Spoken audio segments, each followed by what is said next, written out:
नमस्कार। प्रज्ञावाणी YouTube channel में आपका स्वागत है। प्रस्तुत है भारत भाग्य विधाता पार्ट 6, सूक्ष्म जगत में आह्वान।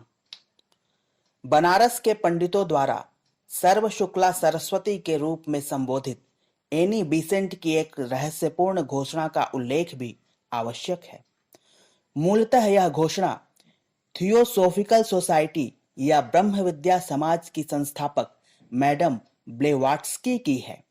सोसाइटी या समाज के अनुयायी मानते हैं कि हिमालय के शरीरधारी और अशरीरी कई सिद्ध संतों से मैडम ब्लेवाट्स्की के संपर्क हैं।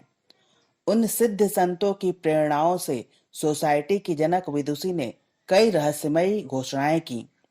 उनमें एक यह कि हिमालय की सिद्ध आत्माएं भारत का उसकी नियति से साक्षात्कार कराने के लिए कृत संकल्प हो गई हैं। उनकी योजना के अनुसार कोई समर्थ दिव्य आत्मा शरीर धारण करेगी, जो एक छोटे से आरंभ के साथ निरंतर सक्रिय होती जाएगी और उपयुक्त समय पर पूरे वैभव के साथ प्रकट होगी। मैडम ब्लेवाट्स्की के सहयोगी कर्नल ऑलकाट का निरूपण था कि बोधिसत्व भगवान बुद्ध का अवतार का एक अवतरण इन्हीं दिनों होना है और उपयुक्त समय पर वे प्रकट होंगे। उनके जन्म लेने योग्य परिस्थितियां नहीं बनी तो हो सकता है कि वे किसी शरीर को चुन लें, उस शरीर के माध्यम से अपना काम करेंगे। एनी बीसेंट की अनुभूति कुछ अलग ही तरह की थी। सार्वजनिक जीवन में, खासकर राजनैतिक चेतना जगाने के लिए काम कर रहे लोग अपने गुह्य अनुभवों को सबके सामने उजागर नहीं करते। सार्वजनिक रूप से कहने पर विशिष्ट राजनैतिकों को भी अपनी छवि का संकोच होता है। एनी बीसेंट मूलतः आध्यात्मिक महिला थी। उन्हें जैसा अनुभव हुआ कह दिया। ऑस्ट्रेलिया में कुछ साधकों को एक ध्यान प्रयोग समझाते हुए उन्होंने बताया कि यह प्रयोग सूक्ष्म जगत में के संपर्क में ले जाता है। दिव्य और सिद्ध आत्माओं का सानिध्य मिलता है।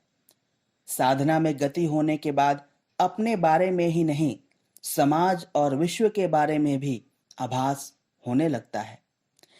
ऐसे ही प्रयोग में गुजरते हुए उन्होंने अनुभव किया था कि 1911 में एक ऐसे शिशु का जन्म होगा जिसकी सूक्ष्म जगत में देर से प्रतीक्षा की जा रही है। वह शिशु सामान्य शिशुओं की तरह पलेगा, बढ़ेगा और धीरे धीरे सक्रिय होगा।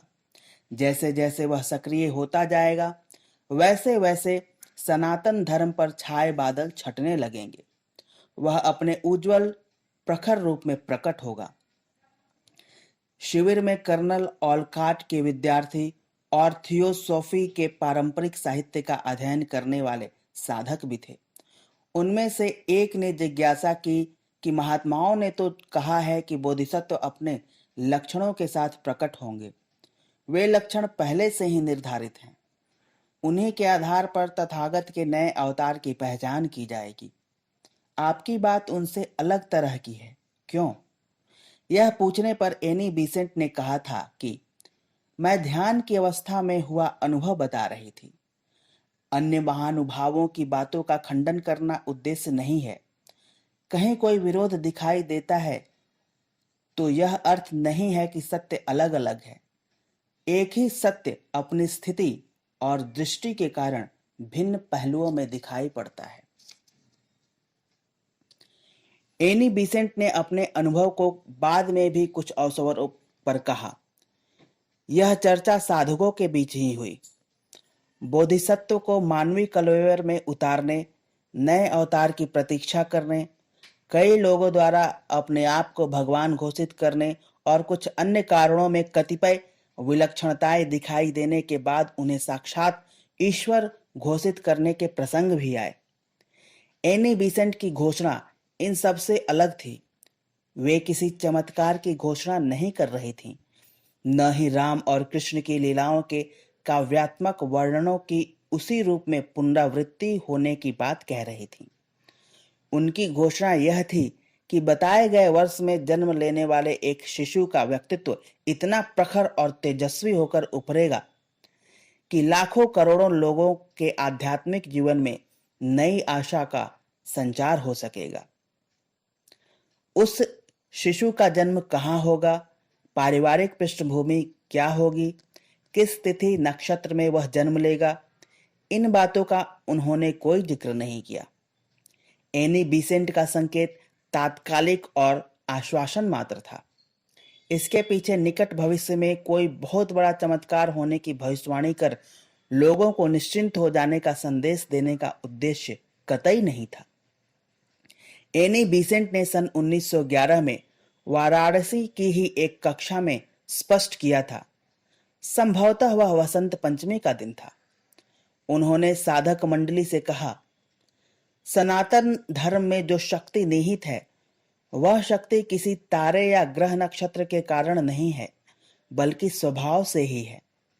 जब भी धुंध गहरी होती है, जब भी उसका स्वरूप धुंधलाने लगता है, बाहरी कारण उसे ढकने लगते हैं, तो एक स्थिति आने पर वह पूरे वेग से प्रकट करता है। सनातन धर्म भारत का ही नहीं, पूरे विश्व का भविष्य है। उस पर छाए मल विक्षेप दूर करने के लिए सामान्य आत्माएं पर्याप्त समर्थ नहीं होती।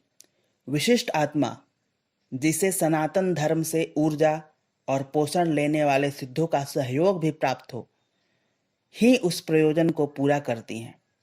वह समय अब आ गया है। समाप्त। कृपया प्रज्ञावाणी यूट्यूब चैनल को सब्सक्राइब करें, लाइक करें और कमेंट करें। धन्यवाद।